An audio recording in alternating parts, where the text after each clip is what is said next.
Hello again, Dr. Hawkins. I want to talk about the physical impact of narcissistic and emotional abuse. For so many years, us professionals, we didn't really even ask about the physical impact of narcissistic and emotional abuse. Shame on us. But there is a physical impact. And why shouldn't there be? Chronic stress is debilitating. Relationship stress that is ongoing, of course, causes physical symptomatology. It cannot help but do so. We've begun to understand PTSD, but now we're learning more about CPTSD, complex post-traumatic stress disorder, when the stress is ongoing. It's not stress over a particular event, but events that happen again and again and again and again and again. This emotional abuse, being stonewalled, being powered over, being diminished, having sarcasm and anger and truth twisting and blame shifting and crazy making. This is emotional quicksand, and it causes problems. And we are so sympathetic and empathetic regarding these issues. We have some understanding, but you who have been victimized in this way, you have an understanding of the emotional distress that you feel and then the physical distress. What we've come to understand is this complex PTSD from these crazy-making behaviors that happen in a relationship, narcissistic and emotional abuse. What we see is eating disorders, we see stomach ailments, we see skin reactions, we see sleep problems, concentration problems, heart disease, lowered immune system.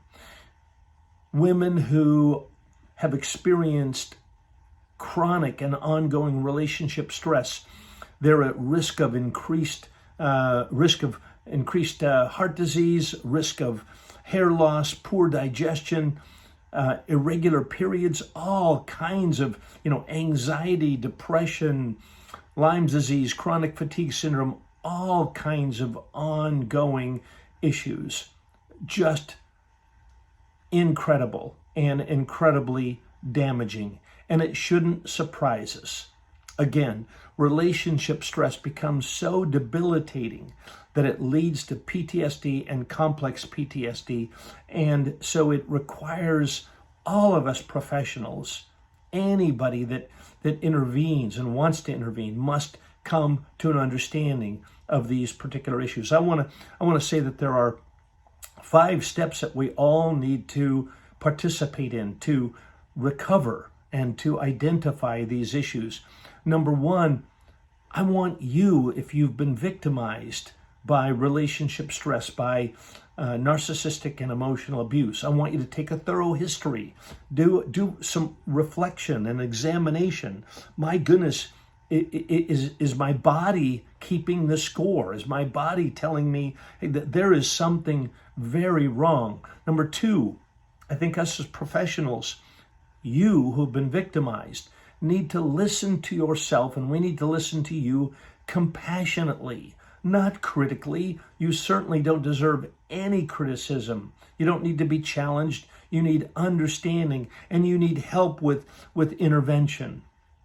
Number 3, you've got to find really, really good emotional and spiritual and physical help. Yes, all 3. You've got to find therapists who understand narcissistic and emotional abuse and can talk to you about that. You've got to find a physician or alternative medicine practitioner who can help you with that. And of course, you need spiritual guidance and support. Number 4, be prepared to see the emotional distress and the physical distress that's occurring in narcissistic and emotional abuse. Watch for it. Be aware of it. Be prepared to recognize the symptoms and to listen to your body, to understand, oh my goodness, my body is keeping the score and my body is telling me something is wrong. It's very common for me to work with women And when the emotional quicksand, when you're wrangling with your mate, my goodness, it's exhausting. And where you are exhausted, you are much more prone to illness. Number 5, be prepared to not only recognize what is happening, but find safety. Find those places where you can pull apart from the craziness, where you can step back from it, where you can get plenty of support, and where someone will help you to determine what is the best emotional path forward, what is the best spiritual path forward, what is the best physical path forward.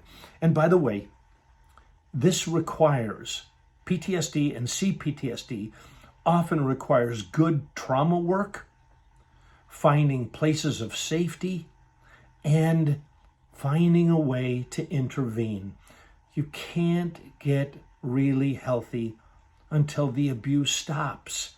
And so, yes, intervention is necessary, and intervention must be done. And I know that requires extra energy, and I know you're telling me I don't have extra energy, but that is what is needed. So you're not going crazy. Your exhaustion is there for a reason, and your body is shouting at you to take care of it, and to take care of it well. All right. We at the Marriage Recovery Center, we're here to support you. We'll help with the emotional side.